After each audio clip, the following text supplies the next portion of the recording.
You're listening to the Tony Kinnett Cast on 93 WYPC. CYTV Here on the Daily Signal.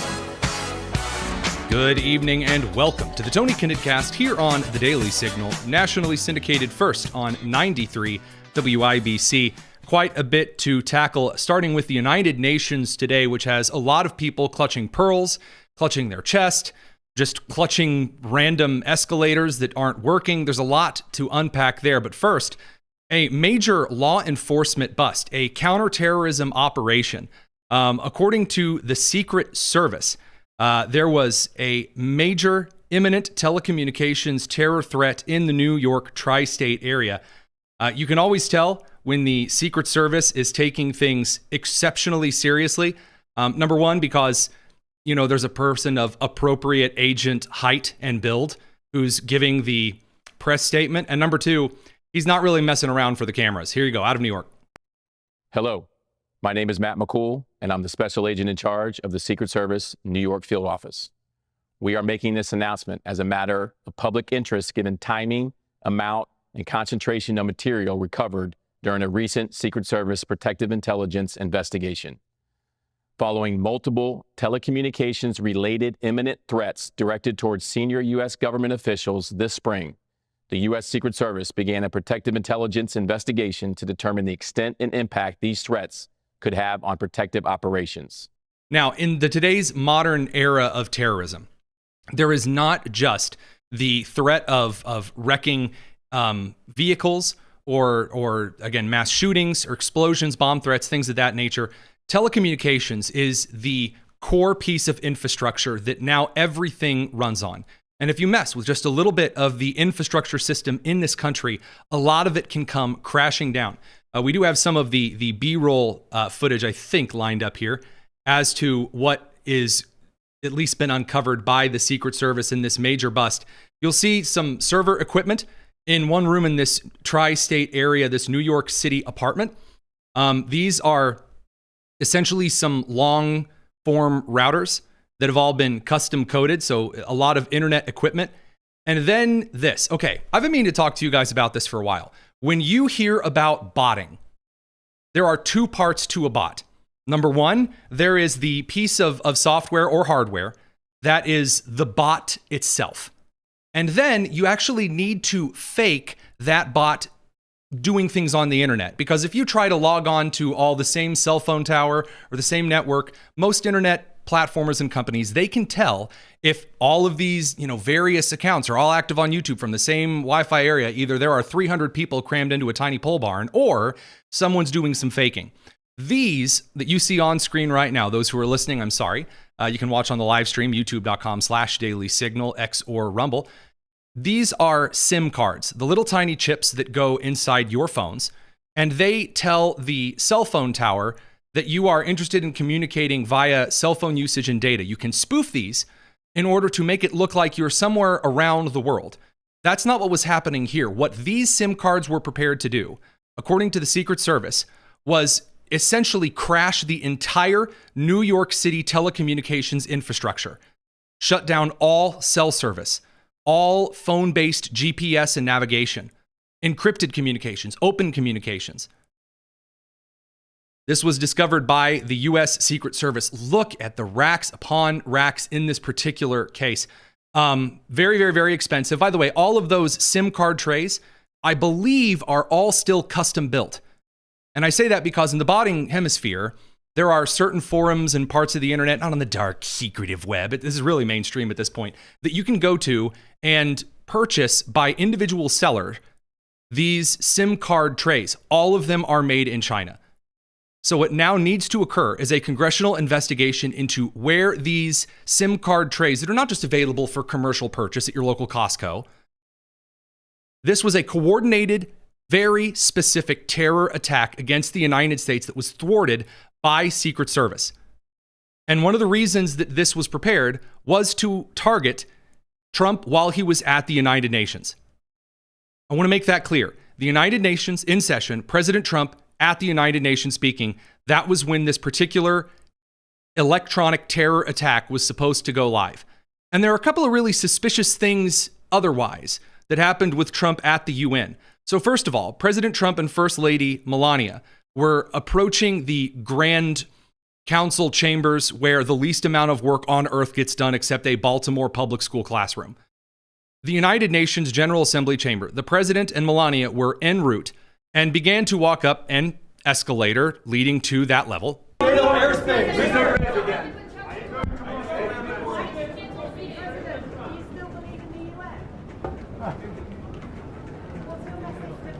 They get on the escalator, it starts to go up, and then instantly it stops. Now that seems silly. That is a genuine security threat. One of the key ways to prepare an individual for assassination is to alter the transportation route from A to B, whether by delaying something or by altering the route itself. And you say, Tony, well, they could just start walking up the escalator. In an instance like that, protocol is not to move. Because then it isn't known if why did it stop moving? Is it because there's a problem with the electronics and the machinery? Is something triggered via some kind of an automated system, perhaps another bomb threat kind of a thing? This is a serious issue. Well, glitches abound in the UN because also President Trump got up to speak at the UN and then the teleprompter didn't work, which the teleprompter had worked all morning and the day prior, as well as the week prior. President Trump gets up to speak. All of a sudden, the teleprompter doesn't work. Very much appreciated.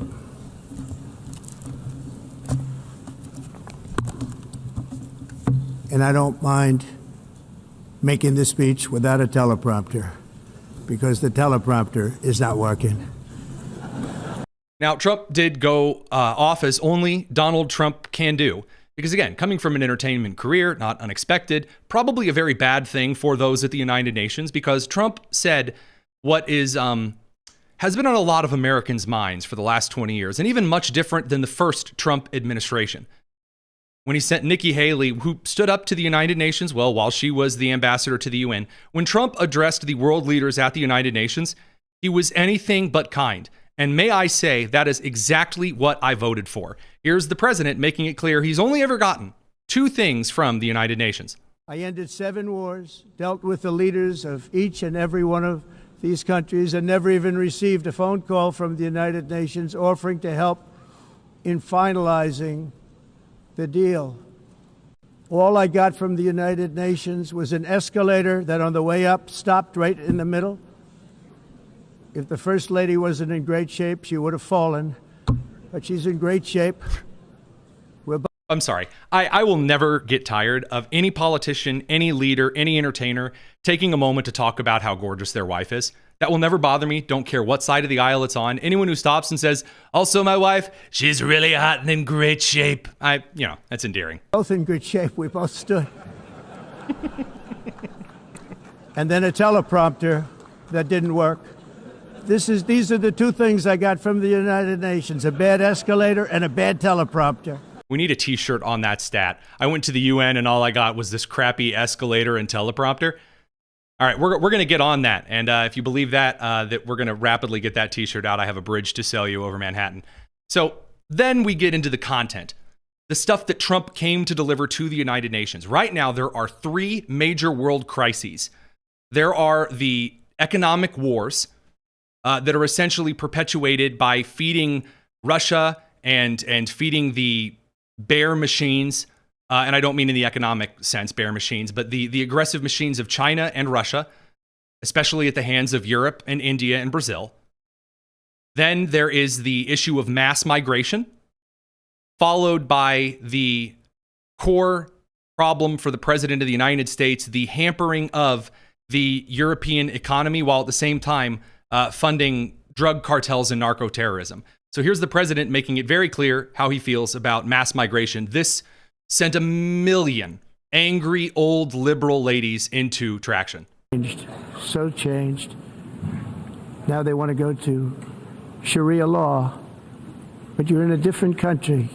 He's talking about the European countries like London, in the UK, which have imported all of these North African and Middle Eastern refugees, and now who are sectioning off parts of their cities into suggested Sharia law. Radio crew, we got to send you off to commercial. Going to continue on the live stream. It's the Tony Kinnett Cast. Can't do that. Both the immigration and their suicidal energy ideas will be the death of Western Europe if something is not done immediately. This cannot be sustained. What makes the world so beautiful is that each country is unique. But to stay this way, every sovereign nation must have the right to control their own borders. You have the right to control your borders, as we do now, and to limit the sheer numbers of migrants entering their countries and paid for by the people of that nation that were there and that built that particular nation at the time. They put their blood, sweat, tears, money into that country, and now they're being ruined. Proud nations must be allowed to protect their communities and prevent their societies from being overwhelmed by people they have never seen before, with different customs, religions, with different everything, where migrants have violated laws, lodged false asylum claims, or claimed refugee status for. He's exactly correct there, by the way. The greater world media on the left clutched their pearls and said, oh, he's being Islamophobic. I'm sorry. First of all, it is not phobia. It is disdain. Disdain for mass Islamic migration is not something that should be scorned. It is a warning that should be heeded. I have been to London before it became a festering garbage heap.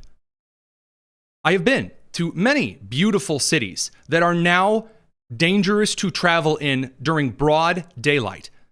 And by the way, as a measure right now, the Labour Party in London, in the UK, out of London right now, has suggested rewriting the definition of Islamophobia, which now gives grooming gangs impunity.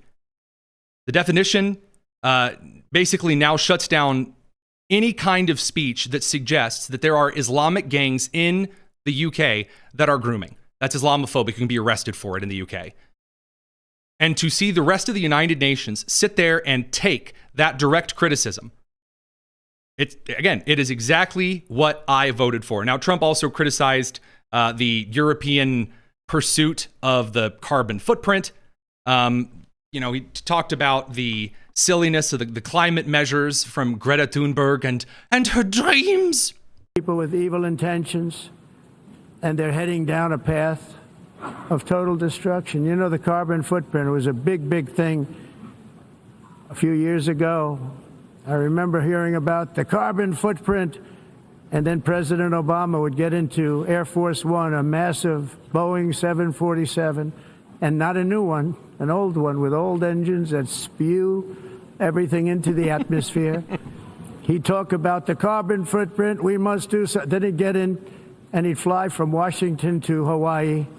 Now, this is something that the president has recently touched on that does in fact resonate with the rest of the United States and with a large portion of the world. The hypocrisy from elites who, like Taylor Swift, would get up and say, climate change is killing us all, and then take their private jet so they didn't have to drive 50 miles. This is something that deeply infuriates American people. And it really, by the way, boils down to this concept of censorship. But to close on the UN subject, before we move away, there were some people who were very, very, very angry that Trump also bragged that, yeah, we're going to continue as a country eliminating narco-terrorist boats out of Venezuela. We are going to continue keeping our country safe. And if you don't like it, we foot your bill tough. Again, very correct. This is one of the reasons why the United States should effectively cut the UN completely out of existence as quickly as possible. It's something that the Trump administration understands, and it is why Americans continue to distance themselves from the same old left-leaning, pearl-clutching, hyper-progressive nonsense that we're going to get into here, because those who came out and lost their ever-loving minds, they not learning any lessons. We got to bring the radio crew back from commercial. We're going to talk about it. It's the Tony Kinnett Cast here on the Daily Signal. Don't go anywhere.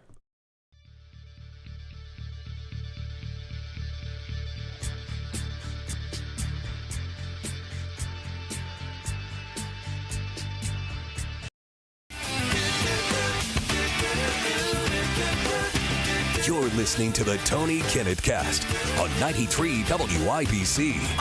The semi-charmed kind of life. That's nice. That's good choice there.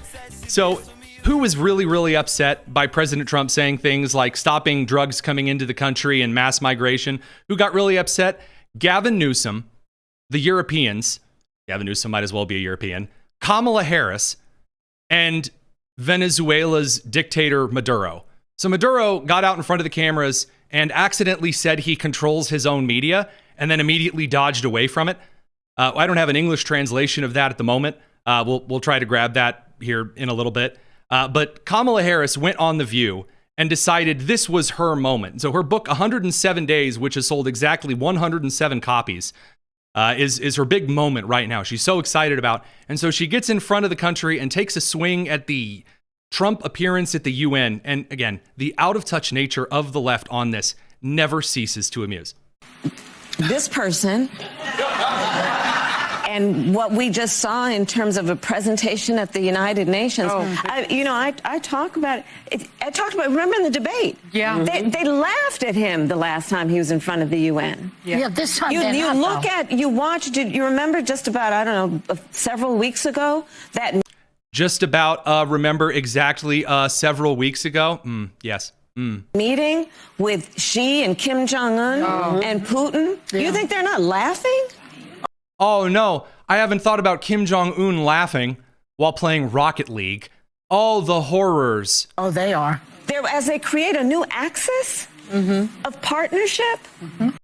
Axis of partnership. Ah, yes.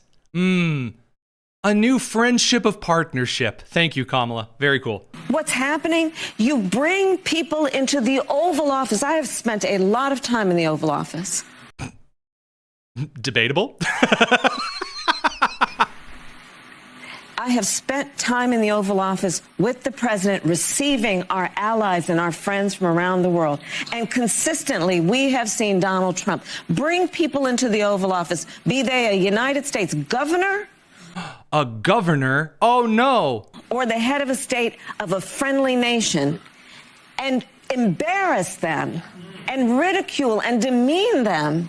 I love the school marmoring. Again, it's just the classic, like, angry liberal lady, old professor type. And there are two things out there that's really funny and just really great. Before I'll let you talk on this in a second here, producer Nick. First of all, I really do deeply enjoy the pearl clutching over the demeanor. Trump has helped conclude 7 wars and conflicts since his time in the administration.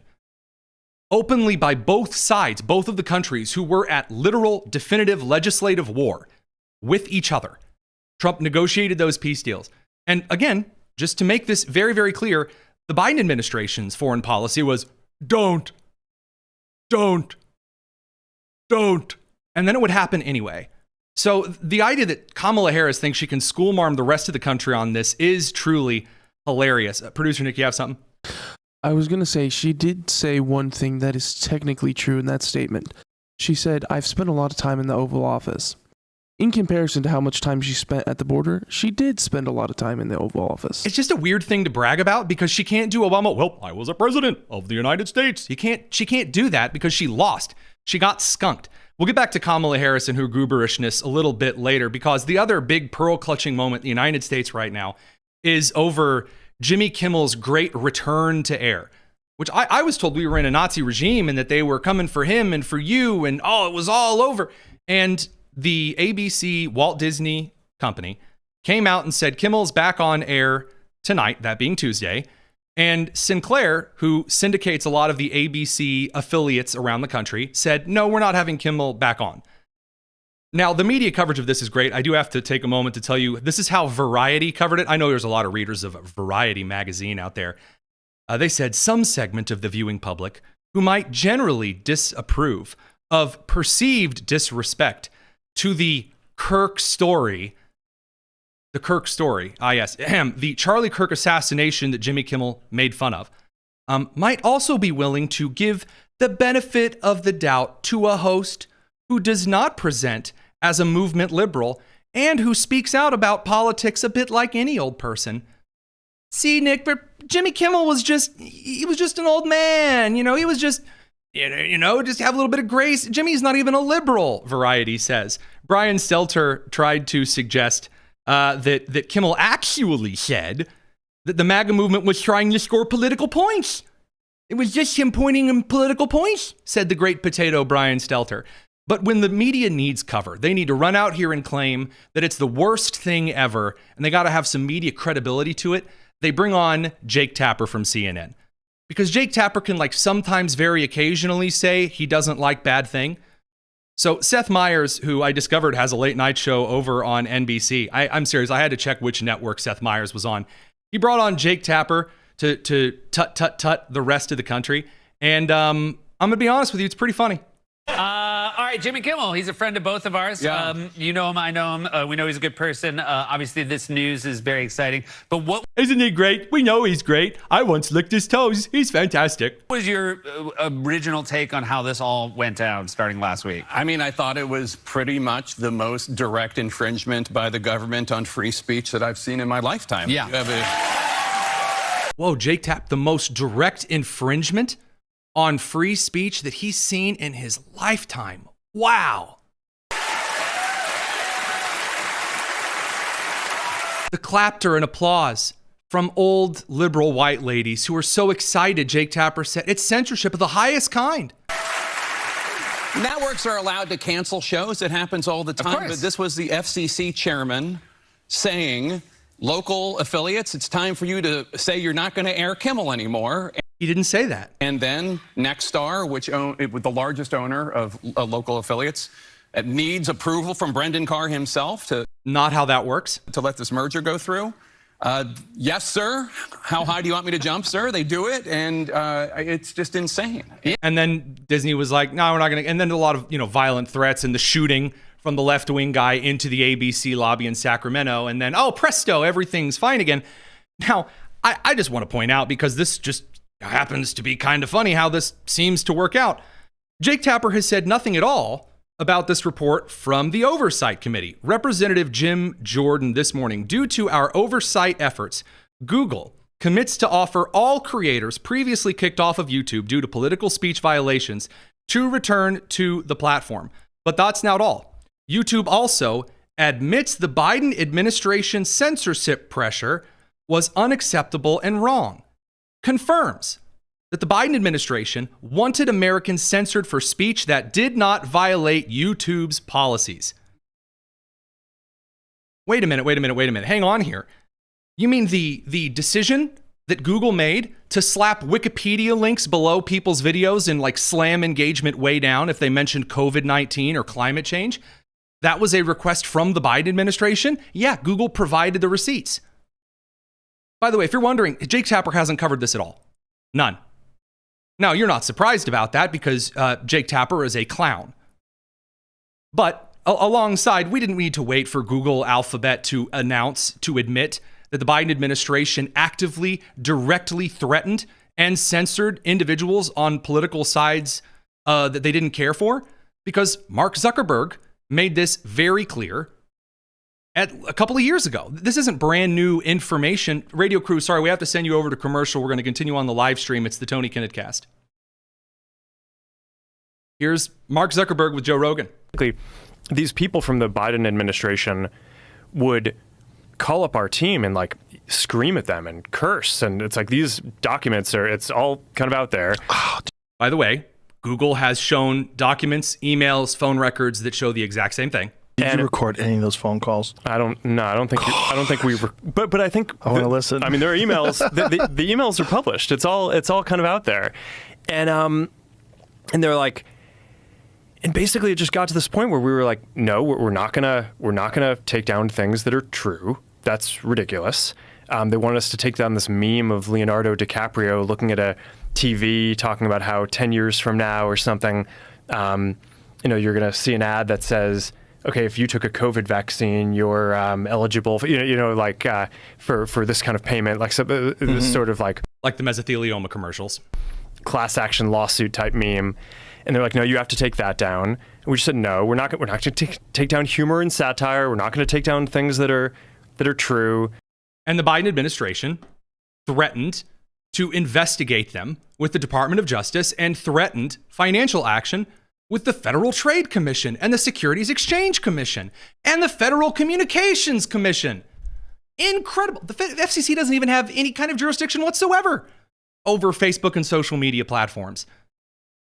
You don't hear anything from Seth Meyers. I guarantee you won't hear anything from Jimmy Kimmel tonight. You won't hear anything at all from Stephen Colbert's last 8 months on Comedy Central.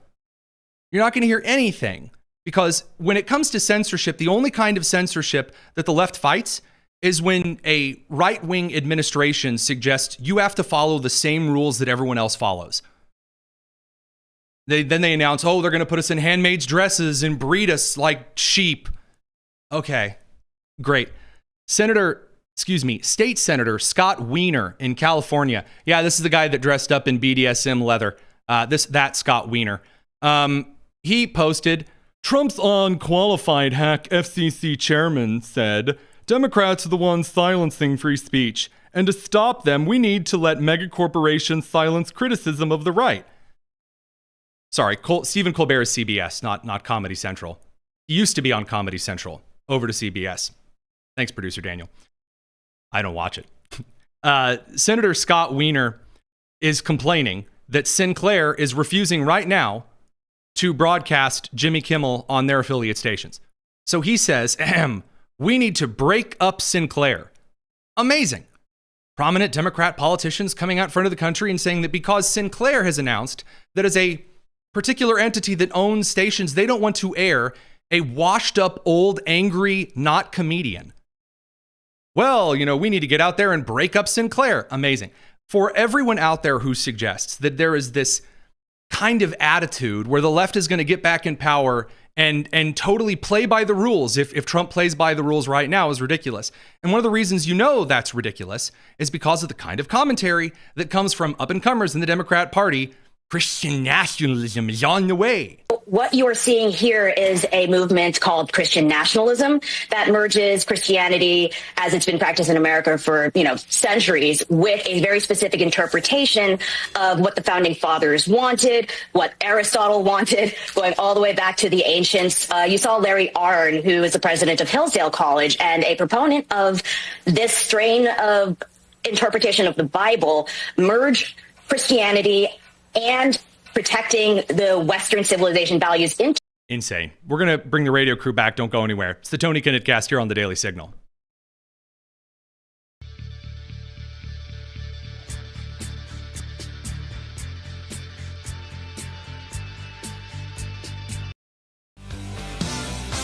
The Tony Kinnett Cast on 93 WIPC. Welcome back to the Tony Kinnett Cast. So, while the left is still losing their minds over Kimmel and Trump at the UN, there are some incredible stories you haven't heard. And I'm serious. These are some of the greatest, most powerful pieces of journalism from today. Some of them are so dumb, you might need to read a Dr. Seuss book or two just to get your reading level back up after we show these particular articles. Some of them, though, are very, very important. They're not going to be covered on a large swath of the media. So we're going to take one for the team here and share incredible, important stories with you. First of all, trouble in the Gaza flotilla over LGBT participants. You remember the Gaza flotilla. Greta Thunberg, after she yelled about climate, she has put together the most elite sailing armada comprised of little tykes sailboats and the weird little blue plastic yard pools to sail to Gaza and deliver the aid that is being trucked in by the UN at the Gaza city entrance. But the armada was sailing, and then Israel grabbed her and then sent her back on a flight to Europe. And so the armada reformed. Amazing, just like in a Marvel movie. And now there's a couple of problems. Internal disputes have shaken the board of directors of the Global Sumud Flotilla. Sumud. Amazing. A multinational convoy of several dozen vessels seeking to breach Israel's naval blockade of Gaza. Guys, we have to stop this.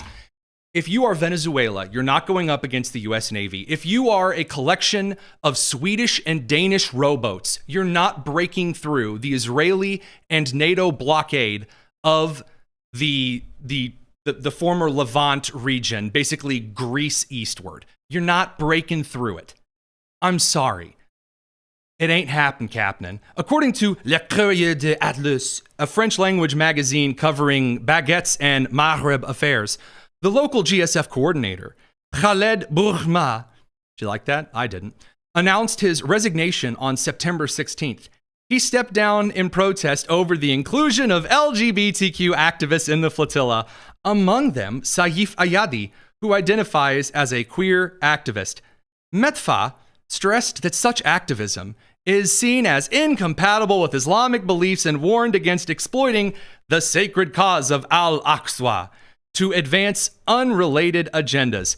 LMAO. How many times have we been saying that Queers for Palestine is akin to chicken for KFC?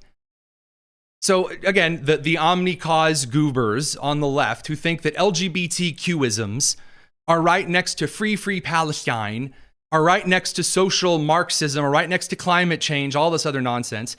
They think that they can just take that queer LGBTQ plus 2IA 8765 Jenny call my number nonsense into Gaza, a radical Muslim governance run by Hamas, and then it's just going to be fine. You're just going to shut up, set up a couple of drag shows, and then presto, you're good to go. No. Oh no, not happening.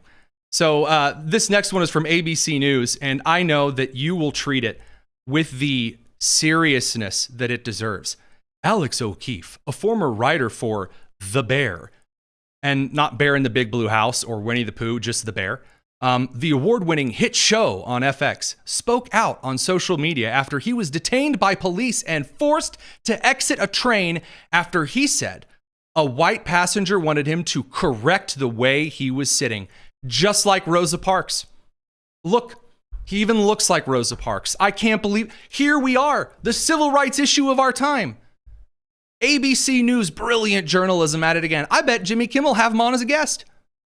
Oh, then you actually read the story and, well, police responded to a complaint of a 31-year-old, quote, disorderly passenger, end quote, on a train at Fordham Metro North Station in the Bronx, when a conductor reported a passenger occupying 2 seats had refused to move his feet from one of the seats, according to authorities. So this wasn't just a man that had one of those double wide booties. This is a man who was sitting kind of sideways. At least that's the best possibility here, is that he's sitting sideways and the car's filling up because, metro, rush hour kind of situation. He won't move his big stinky feet so that someone else can sit down in the seat. And a conductor reported him. ABC makes it sound like some white passenger got on there and said, these black people aren't at the back of the car or whatever. And the police came and hauled him away. Yes, the notably very conservative Southern Police Department, Christian Nationalist NYPD. Okay. Incredible. ABC being very ABC as usual. All right, this last really important story I really do want to cover. This is from Mike Rowe. Mike Rowe sent this over to us this morning, and it is something that I've been meaning to talk about for a while because we've talked about AI on the show. We've talked about kind of the future of technology, and there are a lot of people out there who are falling for scams because AI is getting way more advanced. So without further ado, rather important here because the video is really creepy. Mike Rowe. Over the last month, between 400 and 500 people have asked me if the video I'm about to show you is the real thing. What do you think? Hey y'all, it's Mike Rowe here, and I have one question for you. Would you like to own a Yeti cooler set? To celebrate 15 years in business together, we have decided to give them away to fellow Americans. Spoiler alert, it's fake. You're seeing this ad, you can get a free Yeti bundle today. No, you can't. But just a heads up, there are a few rules. Yeah, there are. You must live in the United States, and you can only get one free bundle set per household. All you have to do is click the button below and answer a few questions. All you have to do. These will only be given out until the end of the day today, so don't hesitate. No. There is no one reaching out to you over social media, any kind of a video, that is going to give you free stuff. That is not a thing. There is no such thing as a free lunch, no matter what Greta or Bernie or Kamala tells you. It ain't happening, Captain. Additionally, by the way, no one is going to reach out and offer you a job. No one is going to reach out to you over social media and offer you a relationship. I was just browsing my profiles on Facebook and I came across yours. Beware of this garbage. It is becoming more prevalent in the United States. And while Secret Service is working on active threats of electronic terrorism, there are instances continually where individuals are losing tens of thousands of dollars because they're falling prey to scams that, by the way, are becoming so incredibly indistinguishable. That looked a lot like Mike Rowe. It sounded like Mike Rowe. The monotonous voice that AI had been known for is fading away. It's no longer a guarantee that the video isn't going to look as good as this right now. You need to keep a very close eye on that, as well as keeping a close eye on that in media literacy. Just because you see a video and someone tells you, hey, this video right here is from Ukraine right now, it's from Israel right now, it's from insert wherever right now, does not make it real. And it is going to be one of the biggest issues in the next couple of elections, because bad actors are everywhere, and the only beneficiaries are those that seek to see America spiraling into chaos. Now, that said, another one of the most important, incredibly super duper serious stories that you have not seen enough of today is from Kamala Cacklin Harris. I'm so proud of her. I'm proud of her for a couple of reasons. Not only did she go on the air with brilliant, lightning journalist Rachel Maddow to talk about her new exciting book, but when she went on with Rachel Maddow, she couldn't articulate why her saying Pete Buttigieg was too gay to choose as a vice president. She couldn't even articulate her way out of that. Rachel Maddow serves up a softball and says, here you go, dig yourself out of that hole. Kamala Harris responded by saying, we're not deep enough. I'm going to dig even deeper. Here you go. If his reaction to that, since this part of the book has come out, if you've had any reflection on that, or I guess I'd ask you to just elaborate on that a little bit. It's hard to hear. Yeah. With you running as, you're the first woman elected vice president. You're a black woman and a South Asian woman. And you have brown hair, and you wear weird white shirts that you stole from the set of Alexander Hamilton. Oh, you're so brave and wonderful, Kamala. Elected to that high office, very nearly elected president. To say that he couldn't be on the ticket effectively because he was gay is hard to hear. No. That's not what I said. That he couldn't be on the ticket because he is gay. My point, as I write in the book, is that I was clear that in 107 days, in one of the most hotly contested elections for president of the United States, again, this woman is sweating harder than someone in a Gatorade commercial. I have never seen someone more terrified on camera. Perhaps Chris Christie on the beach. Against someone like Donald Trump, who knows no floor, to be a black woman running for president of the United States, and as a vice presidential running mate, a gay man, with the stakes being so high, it made me very sad, but I also realized it would be a real risk. Oh, so she essentially just said, well, I didn't, say he was too gay to make my vice president, but also he was too gay to make my vice president. Very awkward stuff. Radio crew, we got to send you off to the fantastic lands of the commercial. We'll be back in a second for y'all. Continue on the live stream. It's the Tony Kinnett Cast here on the Daily Signal. Now, rest assured, dear viewer, dear listener, it's not all that bad. She went on to The View and explained how important her entire campaign was, how close it was. Well, previous night she did call Trump a communist dictator, really lower in the rhetoric. Sorry, I almost forgot this banger of a clip here. A tyrant. We used to compare the strength of our democracy to communist dictators. That's what we're dealing with right now in Donald Trump. And these titans of industry are not speaking up. Oh, man. Yes. The communist dictator, Donald Trump. Intelligence. Anyway, Kamala Harris with The View saying she didn't have enough time. She only had more time. Philadelphia rally the night before, and I was sitting behind your husband, Doug, and Maya and your family. And I remember hugging them and them telling me, we got this. I felt so good going into Election Day. And then I read in the book that you did too. I went into Election Day thinking you were going to win. Yeah. So did you. Yeah, I did. So, it was a very tight race, but ultimately, if you have to pin it down to one thing, what was the primary reason, do you think, that you lost? There are many factors, I think, that played into the outcome of that election. But I think probably one of the biggest in my mind is we just didn't have enough time. We didn't have enough time. We didn't have enough time. Oh, yeah. They're genuinely, they are doing the Finding Nemo seagulls thing, where one goes, mine, and then all of them go, mine, mine, mine, mine, and they all start repeating each other. Also, just for the really hot millennial reference here, the very first episode of SpongeBob, in which the nematodes, they're going to eat the Krusty Krab. They all like announce, one says one thing, and they all then start chanting the other thing. Sorry, old references there for me anyway. So The View ladies, as always, immediately repeating Kamala Harris because it's just in fact that awkward. Now, the comments are begging me on bended knee, please no more.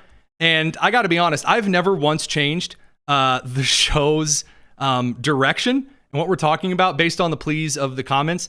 I'm making an exception to that. I have like 4 more Kamala Harris clips. I'm not going to sit you through that. Instead, I do want to bring you one excellent story that is also rather underreported on today.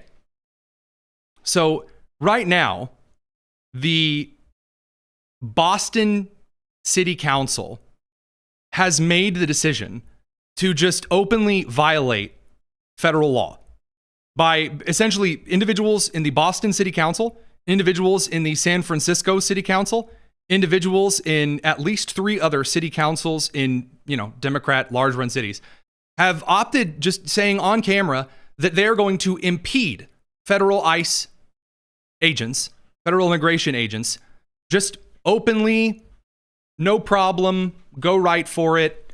Yeah, that's very, very illegal. And by the way, suggesting that you are going to order local police to go out there and try to stymie or halt or impede or obstruct, as the legal term is, federal agents upholding federal law, you as a city council person saying that is in and of itself illegal. So if the Department of Justice chose to prosecute on that, people in the Boston City Council and the San Francisco City Council could be in hot water. We're going to talk some culture stuff with Stephen Kent. Don't go anywhere. It's the Tony Kinnett Cast.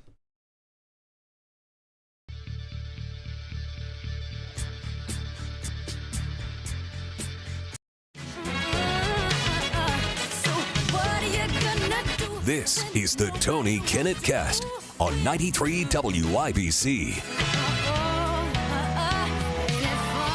Welcome back to the Tony Kinnett Cast here on The Daily Signal, where I regret to inform you that while Jimmy Kimmel is sort of back, that's the bad news. The good news kind of is that he's also not back. Sinclair says no for their syndicated stations on having Jimmy Kimmel on.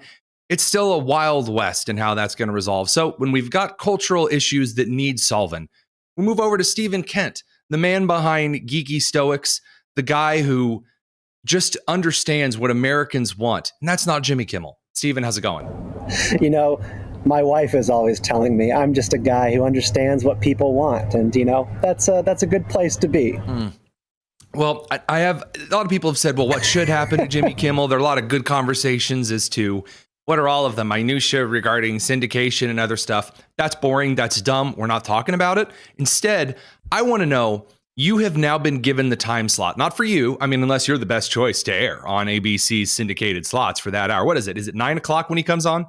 Something like that. Who knows? Does anybody watch that show? I don't know. All right. So does anybody know?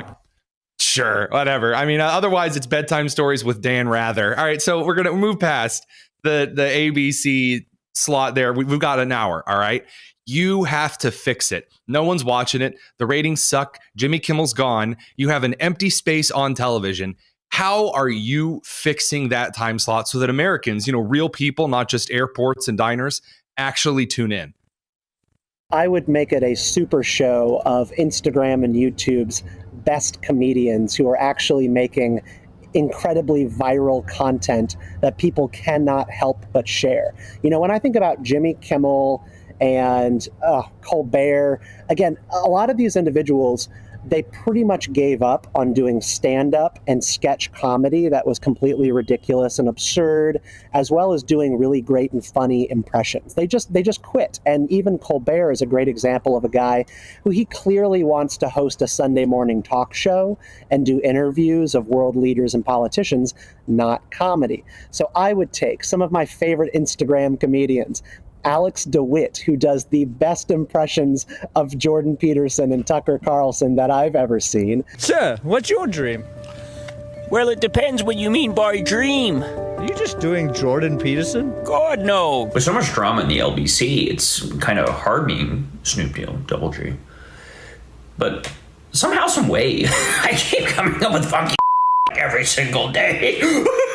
And give him his a wig block. game is also on point. Just for the record. Yes, give him a block on a show to do impressions. Caroline Banowitz and her sister Megan, who do stuff with Barstool. They're absolutely hilarious. They have their finger on the pulse of female comedy and also kind of Christian absurdism. They say that Christian Girl Autumn is hot due to global warming, but the truth is that the devil is attacking our blessed time of year. Even if the earth is going to fire and brimstone, it's time to put on our wide-brimmed hats. I got mine from an Indiana Jones Halloween costume. The devil might be rising sea levels, but God can walk on water. The pumpkin spice lattes might be boiling in this heat, but God will prevail. Even though the leaves may not be falling, we can still fall more in love with God's word. So instead of turning on Netflix to Gilmore Girls, let's turn our eyes to the Lord. Ryan Long on YouTube, absolutely hilarious, millions of views of political comedy. Because I had a pilot when I was coming back from America to Canada, and this is when people still had to wear masks at the time, and the pilot came on the loudspeaker and he was like, "Hey everyone, you got to put your masks on, and I want the record to state this is a rule I very much do not agree with." But it was to the point where they were like grabbing the mic away from him, like, liberal overreach here. Right, your Congress people! What happened to my body, my job? And half the plane's like, boo, and half the plane's like, you know. We need actual working comedians, and we've ended up with pundits for TV comedy, and it's got to stop. That's a very good way to frame up a show. I'm going to go one step further because you know I like to do. So you remember the show The Center Square? Or just what was it that tic-tac-toe show they had? It's not the that particular show. So I'm gonna look it up here. I'm gonna make sure I'm not completely Hollywood Squares. That's right, Hollywood Squares. The following program is brought to you in living color on NBC. Edie Adams, Don Adams, Raymond Burr, Charlie Weaver, Abby Dalton, Wally Cox, Rosemary, Stephen Kent, and Tony Kinnett. All in the Hollywood Squares.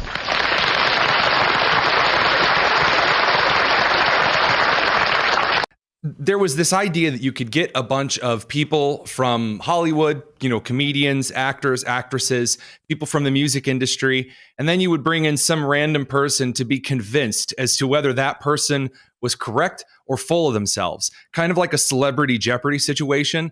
I say that right now, since all of our politicians want to be entertainers, you also open that up to the political class as well. I want to see like Wanda Sykes' angry insanity. I want to see that next to like Senator Kennedy from Louisiana going just in his classic Louisiana Southern gospel brogue about why he's right and she's wrong. I think a Celebrity Jeopardy style game show like that, since we want politics to be entertaining anyway, you have all of the Hollywood and the insufferable. You have the stand-up comedians as well on this game show of sorts. And then you bring in the political class as well, since they don't really want to do Sunday morning interviews anyway, right? They want to come on and they want to do late night show stuff. Let's not pretend otherwise. They want to get out there on camera and goof off anyway. I think that as kind of a pseudo not really game show would do more to heal national discourse. Because if you have pick some random liberal goober, if you have Emma Watson out there, and she has to do a co-segment with Marco Rubio, and at the end of it, they are both laughing because of the absurdity of whatever it is. That would be freaking amazing television. You and I both know it.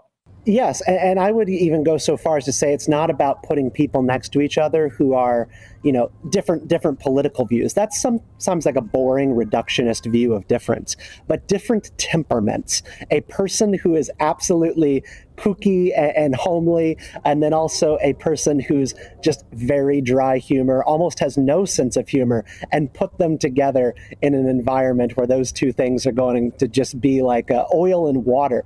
That would be amazing. But we get glimpses of this every once in a while, though, right? Because you see political campaign videos, like when Ariana Grande runs up, it's Ariana Grande here, we're all having fun, and she's next to like Chuck Schumer, who's like death warmed over. Yes. It's like you said, oil and water. You make that a feature every night on TV where the cringe is kind of the point. I would tune in religiously.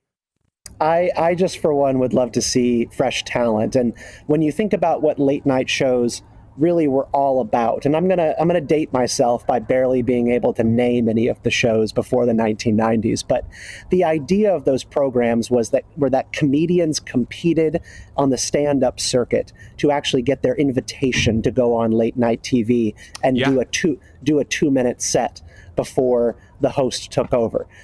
That was what this used to be. That is not what these shows are anymore by any stretch of the imagination. You're not debuting new talent and making people laugh.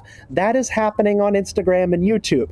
So we've got to just grapple with the reality that comedians don't need their gatekeepers anymore and just bring them right onto the stage and put them out on network TV to make people laugh again. Well, I do have a bit of information regarding Instagram and YouTube that broke this morning from Representative Jim Jordan's office. He said, breaking, due to our oversight efforts, of course, remember, he's one of the guys leading the horn over at the Oversight Committee. He says, due to our oversight efforts, Google commits to offer all creators previously kicked off of YouTube due to political speech violations to return to the platform. And then also, no longer are people going to be getting Wikipedia checks. So below this video right now, if I said the words COVID or 2020 election, there would be this Wikipedia article that popped up right there and be really annoying and maybe cut down on views. That's also going away. So things Tony, changing, question mark. Good, YouTube? I mean, things are certainly changing, and there is no more burying what happened during the Biden administration and COVID when it comes to censorship and free speech in this country. And I will go ahead and cut against some of my conservative bona fides here by saying that during that time period, I did some work as a contractor for the Qatari network Al Jazeera, right? And we were working on a show that we did a YouTube program talking to Sesame Street for Iraq. That was you? That was all me. And we were talking to conservative and Republican lawmakers on this show. And you know what? People always ask me, did Qatar and Al Jazeera ever censor your program or tell you what to say and what you couldn't say? I say, no, the only people who ever did that was YouTube. YouTube took down videos. Google censored speech. They actually took down episodes where we had on U.S. lawmakers to talk about COVID and vaccines. So we've got a huge domestic problem, and all we do is point our fingers abroad. Well, alas, I must end things where we started with ABC Disney, and that is because Jimmy Kimmel's not the only garbage that Disney is serving on a platter today. That also would be the Mandalorian and Grogu trailer. So, by the way, I am once again going to take a little victory lap here that I knew it was coming to this, because when the Mandalorian came out, everyone thought, oh, cool, bounty hunter, Star Wars, cool, day in the life of action, enjoyment. The Mandalorian Grogu trailer is hot garbage. It is such nothing. And then they have almost like the 70s slapstick, almost Guardians of the Galaxy style ending Poster to the trailer. I mean, what are your thoughts on that? You sent that over to me. I forced myself to watch it. I just felt numb through the entire thing. Yeah, I am of two minds about this. So mind number one is me, a 35-year-old millennial male, and I go, what on earth did I just watch? This is mostly slop, and there is no story. The entire teaser trailer features no dialogue, only a montage of cut-together scenes of the adventures of Mando and Grogu, which is what this movie is called, by the way. So to me, I'm going, that's not a great debut. It shows that there's no story here that you're trying to tell. You're just trying to sell more Baby Yoda because you've screwed everything else up on Star Wars. The other mind is saying Star Wars and Mandalorian Grogu is actually pretty popular with kids. And it's possible that this is just going to be, like you said, a cheesy slapstick adventure movie, and we don't have to go super deep. And it's okay if this is like Flash Gordon.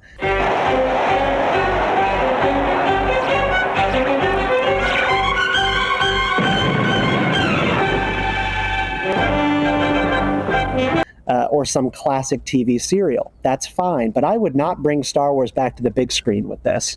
It's really bizarre to see after the success of the end of the second, again, I'll say it again, the second season of Andor, and I know I've talked to you about this before, being the big nerds that we are, that a slice of life, kind of a gritty, real Star Wars is something that people want. We continue to look for it. It's not coming. Disney, while seeming to have learned some lessons from the Kathleen Kennedy prime era, obviously still involved doing her thing, but Kathleen Kennedy's prime slop of the sequel trilogy and all of the goofy Sith lesbian nonsense to the Acolyte, whatever, that now when I'm looking at the future for the series, I don't think they've learned enough yet. It's like when your kid messes up on something you thought you were done dealing with, and it's like, here we are again. How many times are you going to have to learn this lesson? It's all about audience, Tony. It's who are you making this thing for? I mean, I'm even reluctant to say that Andor is the proper way for Star Wars to go. That is red wine drinking Star Wars for people over the age of 40, and it belonged really in many cases on like HBO or Showtime rather than Disney Plus. Like an overcorrection away from the goofiness to the ultra real. It was incredibly, incredibly good. But if that is Star Wars' future, then Star Wars is headed for the grave with its elder audience. You're actually going to have to give Star Wars a future with the next generation. The Mandalorian was doing that successfully. I remain hopeful A Mandalorian Grogu will be a good movie. But this trailer, was mostly just poor CGI, bad editing, and no story. I have very little hope. And also somehow a bunch of stuff that happened during the show now no longer happened. And there's continuity. That's, again, we're getting into the kind of the unfortunate weeds. Maybe they'll bring on Jimmy Kimmel and elevate the show. I'm told he might have a little extra free time in the next couple of months. There might be some contracts that are revisited Stephen Colbert style. We'll have to check that out. Stephen Kent for What You Watch and Geeky Stokes. Always appreciate your taking a moment to stop by with us. Thanks, Tony. All right, before I let you guys go off to that good beyond, I have one video. I know it's Kamala Harris-esque, but it's not Kamala Harris. It's not actually Kamala. Don't worry. I'm not going to force you to listen to any more of the significance of time. Harry Enton. We haven't played a Harry Enton poll kind of clip on the show in a while. Well, apparently he's been tracking the most important data of all time. Kamala Harris started out unpopular. We all know that, unless you're Willie Brown and, it's a Tuesday, things are kind of slow in the office. But with the rest of the country, not so popular. It's been a little while. We think more fondly of people after they've been out of the public for a bit. We do. So, how's Kamala doing? I would just say that if you want a messenger to go against Donald Trump, you can do far better as Democrats than Kamala Harris. What are we talking about here? Well, let's take a look at her net favorable ratings nationwide. Back in October of 2024, she was at -5 points. Not exactly great, but pretty close to the zero mark, right? Pretty close to even. But now, down under she goes. She's at -13 points. That's an 8-point drop since the general election among the overall electorate. She is not well liked at this particular point. The American people, they don't want this. They don't want her. And get this, she's 37 points underwater with independents. If you can't win independents, you can't win the election. And the bottom line is, with those in the center electorate, those who are the most up for grabs, she is way, way, way underwater. She is definitely swimming with the fishes. Now, first of all, LOL. Number two, I will remind every one of you out there in the wide blue beyond that it is Kamala Harris who is currently with Gavin Newsom at the top of the Democrat ticket for 2028. And I just love it. I love it so much. They don't learn any lessons whatsoever. It's always the exact same stuff. And by the way, I've made it quite clear there are individuals on the right with whom I disagree deeply. And right now, we are in the middle of arguing those things out in real time in front of the rest of America. And the left is just yelling the same stuff. Are you wondering what the Democrat senators are doing right now? I mean, other than Mazie Hirono, who's probably licking trash can lids. Senator Chris Coons on the left, he is very, very mad because he says Republicans have blocked Democrats out of the budget process because we're standing up for families struggling with rising healthcare costs. They're fighting for the wealthy. We're fighting for working Americans. That's the difference between us. It's the same old speech. Republicans are mean because they're actually blocking us out of the budget process. No, both parties mutually block each other out of budget proposals all the time. There is no more bipartisanship. The Democrats call anyone they disagree with, even in their own party who disagrees with them, fascist or fascist enablers. It's just not working. I've said it before, and I'll leave it here for the evening. If President Trump goes through with his plan to hold a midterm Republican National Convention, a 2026 RNC that I will definitely be at, if that is the case, and he actually gets the American polity excited enough to vote in some primary and general election stuff in the midterms on the Republican side of the aisle, the Democrats have nothing to stand up to that at all. What, are they going to do another brat summer? You've seen the messaging. By the way, my normal day job, national correspondent for the Daily Signal, I hop on network TV and I debate those over on the left, Democrat strategists, for instance. And 2 Democrat strategists I heard from in the last 2 days made it clear they think this is all just messaging. Kamala Harris didn't win because of the bad messaging. They just didn't have the message that they got to get out there and say it right. That'll convince Americans. They've said this after every single lost election. Special election, general election, midterm election, anytime you have one of the new exciting young Democrats who comes out, they're going to change everything with their bold messaging. And Americans reject that idea. They say, well, just the messaging wasn't big enough, wasn't strong enough, wasn't good enough. It's really embarrassing to watch and to cover. But, you know, that's what we do over here on the Tony Kinnett Cast. With that said, we're going to scoot out for the evening. Liking and subscribing over on YouTube really helps us out in this new age of apparent de-censorship. We'll bring you the coverage on that. And we'll see you real soon. Same time, same place tomorrow. It's the Tony Kinnett Cast here on the Daily Signal, nationally syndicated and first on 93 WIBC. Take care.